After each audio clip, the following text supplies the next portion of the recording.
Onisport avec Decathlon pour rester au cœur de l'actualité sportive locale.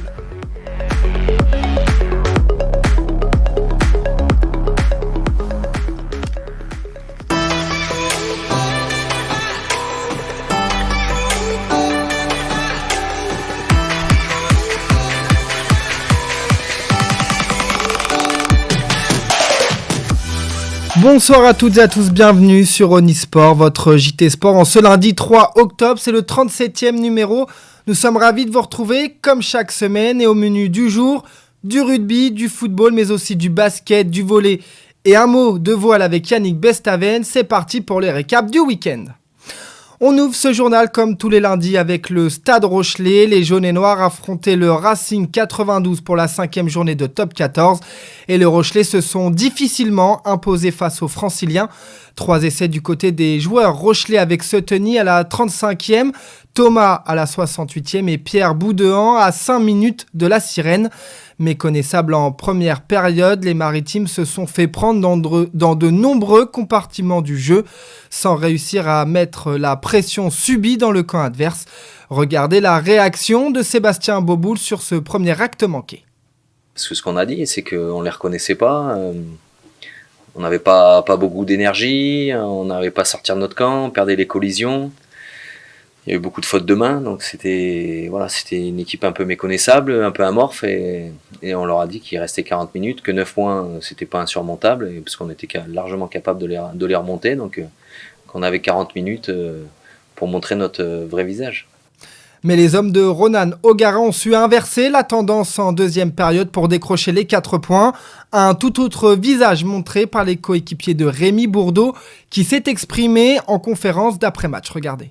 On a réussi à trouver les solutions en deuxième mi-temps. Je crois qu'on fait on a 100% en deuxième mi-temps, donc c'est plutôt correct.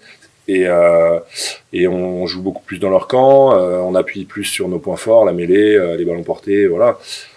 À partir de là, si on joue sur nos points forts, on peut que se rassurer en seconde mi-temps. Et après, ça nous a plutôt souri, ouais. Le Racing avait quant à lui rendu une copie quasi parfaite durant les 40 premières minutes avant de s'effondrer. Les ciels et blancs repartent quand même du stade Marcel de Flandre avec le point de bonus défensif. Mais faire le voyage à vide aurait été une vraie frustration pour les Racingmen, à l'image d'Henri Chavancy. Disons que c'est un moindre mal parce qu'on aurait pu espérer remporter ce match comme vous l'avez dit au vu de notre première mi-temps, mais c'est vrai que finalement on prend ce point à la dernière seconde du match, donc voilà, on s'en satisfait pas parce que on y a mis énormément d'investissement, énormément d'envie, énormément d'abnégation, mais ça n'a pas suffi, c'est malheureux. On a manqué de précision, je pense, sur certaines actions clés qui auraient pu nous permettre de souffler un petit peu et de sortir de notre camp, et on n'a pas su le faire. Donc on est resté sous pression pendant les 40 minutes de la deuxième mi-temps, et voilà, c'est difficile de le dire à chaud, mais je pense que La Rochelle mérite sa victoire. C'est frustrant parce qu'encore une fois, je pense qu'il y avait la place ce soir. L'entraîneur francilien Laurent Travers explique cette défaite sur notamment un point que ses joueurs n'ont pas su renverser, la pression.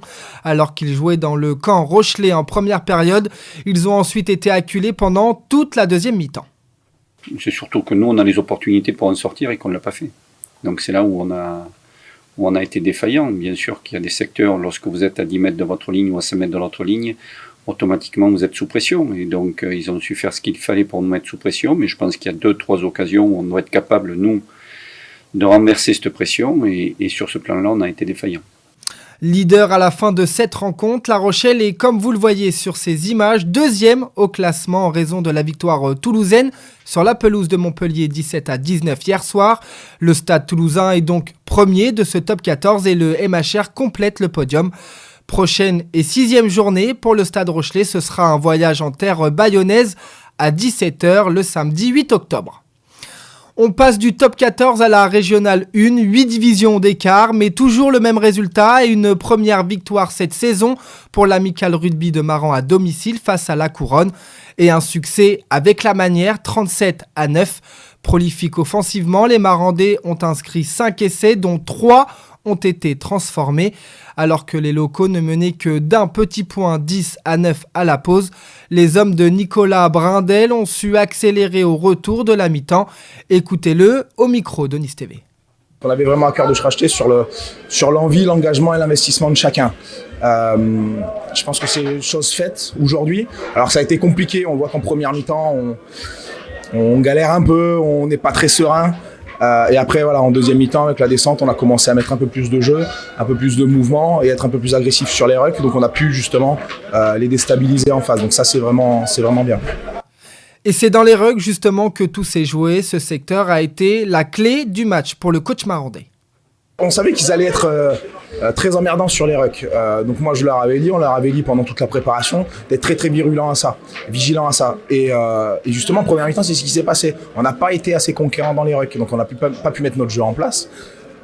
On a refait un petit point à la mi-temps et en deuxième mi-temps ça a été beaucoup mieux. On a senti des mecs beaucoup plus investis et qui au fur et à mesure de la seconde mi-temps ont commencé à se lâcher.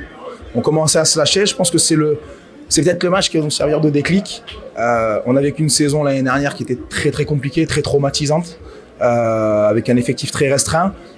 Cette année on a un effectif beaucoup plus conquérant, que ce soit en B ou en une grosse émulation. Donc ça va être bien, ça va être très très bien.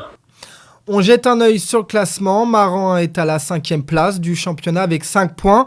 En haut du tableau, l'US Bouscataise est 3e, Royan et Dauphin du RC Cubzaguais leader. Et justement, en parlant du RC Cubzaguais, ce sera le prochain adversaire des Marandais lors de la prochaine journée. La rencontre est prévue le 16 octobre à 15h30. Un mot de Fédéral 2, il n'y avait aucun match de programmé ce week-end. On vous donne donc les prochains rendez-vous pour Surgères et Rochefort. Les deux équipes charentaises-maritimes joueront le 9 octobre. D'abord à 15h pour Surgères qui se déplace au RC Beaulois. Tout comme Rochefort d'ailleurs qui voyagera également mais dans le stade de Saint-Junien. Le SAR jouera quant à lui à 16h30. Et idem en Fédéral 3, le RCP était au repos ce week-end. Le retour au championnat s'effectuera à domicile pour le premier match à la maison depuis le Boro. Ils affronteront Angers ce dimanche 9 octobre à 15h. Prenons un peu le large maintenant avec Yannick Bestaven, le dernier vainqueur du Vendée Globe, a baptisé et inauguré son nouveau monocoque Maître Coq 5 devant 1300 collaborateurs. Le parrain, Jean-René Bernaudot, entouré des deux marraines Cynthia Lebon et Morgane Gillot, collaboratrice de l'entreprise Maître Coq, a cassé une bouteille de champagne sur l'étrave de l'IMOCA, comme le veut la tradition. Un moment toujours particulier pour le navigateur rochelais. C'est une nouvelle émotion, ça c'est sûr. Un bateau neuf, ça fait toujours plaisir de le mettre à l'eau, de le présenter à tout le public et à tout le staff de Maître Coq. Et qu'est-ce que j'en attends ? J'en attends de prendre autant de plaisir que j'ai pris avec le précédent et d'essayer de faire les plus belles courses et puis peut-être de repartir sur le Vendée Globe avec une belle machine compétitive pour aller à nouveau chercher le Graal. Et qui dit nouveau bateau dit forcément des nouveautés. Et le dernier IMOCA de Yannick a une particularité cette année pour pousser encore plus loin ses performances. Ce qu'on voit, c'est ces ailes, ces grands foils qui ont un peu grandi. J'ai coutume de dire, avant j'avais des ailes de poulet, maintenant j'ai des ailes d'albatros. Mais c'est vrai que ces plans porteurs vont permettre au bateau d'aller plus vite et de voler plus facilement. Ouais. Yannick et Maître Coq 5 vont avoir un calendrier bien chargé, entraînement, navigation et compétition. La route du Rhum et le prochain Vendée Globe sont forcément un objectif pour le marin rochelais. Bon là, très pris, là, beaucoup de navigation, d'entraînement, de préparation, puisqu'on a le départ de la route du Rhum de Saint-Malo le 6 novembre pour direction Pointe-à-Pitre. Et puis après, on va ramener le bateau en transat, donc la route du Rhum en solitaire, transat retour en équipage, bateau en chantier, et puis voilà, et puis après, cap sur l'année prochaine pour entraînement et nouvelles courses encore pour se qualifier pour le Vendée Globe. On retrouve la terre ferme à présent et les pelouses de football. C'était le retour au championnat de Régional 2 ce week-end pour Périgny et l'Étoile Maritime. Et on commence ce volley ballon rond avec les Pérignatiens qui se déplaçaient sur la pelouse de Dompierre. Et une nouvelle victoire pour les hommes de Damien Leclerc, 1-0 après la victoire face à ces mêmes Dompierrois la semaine dernière en Coupe de France.